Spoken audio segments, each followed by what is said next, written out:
Berbagai cara dilakukan masyarakat untuk membantu pemerintah saat pandemi COVID-19. Seperti yang dilakukan Prasetyo Nur Haryanto. Tidak hanya mendedikasikan diri sebagai Ketua Subbidang Pelatihan Bidang Koordinasi Relawan atau BKR Satgas COVID-19, ia juga telah mendonorkan darah plasma konvalesen. Donor bukanlah hal yang asing baginya, sebab Prasetyo merupakan pendonor yang aktif. Bahkan, bila dihitung, ia sudah lebih dari 200 kali melakukan donor darah. Kita simak kutipan pernyataan Prasetyo Nur Haryanto saat diwawancarai Radio El Sinta 19 November 2021. Kalau donor darah sendiri saya mulai tahun 89. Saya 89 udah lama ya. Donor, jadi terakhir saya donor itu sudah yang ke-216. Kemudian beberapa kegiatan-kegiatan kebencanaan ya panggilan biasa aja. Terus terang saya nggak tahu mulainya kapan, tapi ketika ada daerah terkena bencana saya bisa ikut. Dan memang semakin intens ketika pandemi COVID ini. Saya gabung di Satgas sejak Maret 2020. Dengar gugus tugas, ini namanya belum Satgas, Iya, gugus tugas. Gugus tugas betul. Saya sudah bergabung sejak awal berarti ya. Betul, sebagai Ketua Bidang Pelatihan Relawan, di mana kami merancang konsep pelatihan relawan yang ketika itu kami semua bingung bagaimana melatih relawan, di mana kita nggak boleh ketemu satu sama yang lain. Tapi ya alhamdulillah sampai sekarang sudah tercetak sekitar lebih dari 17.000 relawan yang sudah pernah kami latih secara offline, dan sekitar 30.000 relawan yang pernah kami latih secara online. Waktu itu para pendonor itu penyintasnya banyak sebetulnya, tapi syaratnya itu kan memang berat sekali ya Mas. Berat dalam artian sangat banyak begitu. Misalnya dia misalkan laki-laki atau kalaupun perempuan belum pernah menikah, lalu harus orang yang penyakitnya itu menengah ke atas, jadi menengah cenderung berat begitu, itu baru bisa berdonor. Karena ibaratnya donor plasma ini kan membantu menyumbang prajurit yang pernah berjuang lah, kira-kira begitu. Dan di antara ratusan ribu penyintas ketika itu memang jarang sekali, apalagi ada orang yang memiliki komorbid, ya dia punya jantung, kanker, dia darah tinggi dan sebagainya, itu nggak bisa. Alhamdulillah saya kebetulan memang saya pendonor darah aktif Mas, jadi bagi saya syarat-syarat donor itu sudah terpenuhi semua ya? Terpenuhi, betul. Dan praktis kalau ditanya ke saya nggak ada persiapan apapun sih.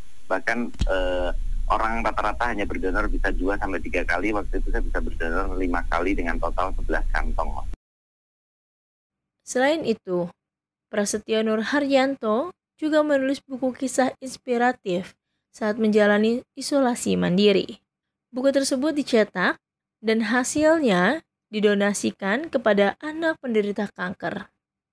Saya memang kebetulan setelah dari rumah sakit, saya masih isolasi mandiri di sebuah hotel itu sekitar 10 hari. Di situ saya nulis buku, saya merefleksikan seluruh perjalanan kehidupan saya begitu ya. Dan buku itu saya carikan donatur untuk dicetak, saya mencetak 1.000, lalu itu saya donasikan 100% untuk anak-anak penderita kanker.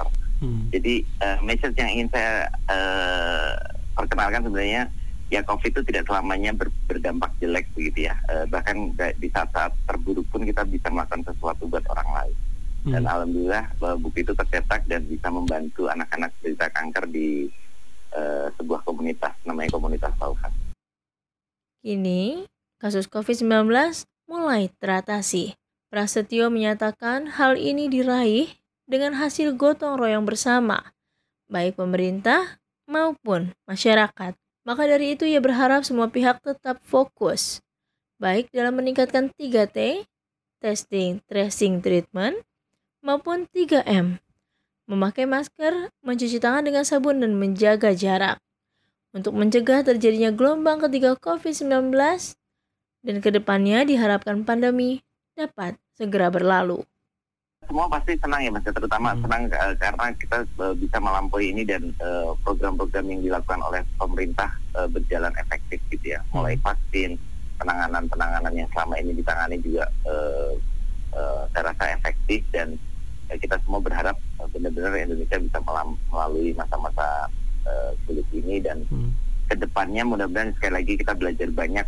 Saya justru melihat pengalaman pandemi ini bagi bangsa Indonesia itu adalah laboratorium kebersamaan kita, kegotong royongan kita, dan itu terbukti Mas. Salah satunya peran relawan yang selama ini di bawah koordinasi kami itu kelihatan sekali, walaupun tentu tidak mampu melakukan semua hal, tetapi mereka bisa menjadi inspirasi di lingkungan terkecil, di lingkungan keluarga, di lingkungan RT RW, di lingkungan kerja, dan itu sangat efektif. membantu pandemi ini segera berlalu.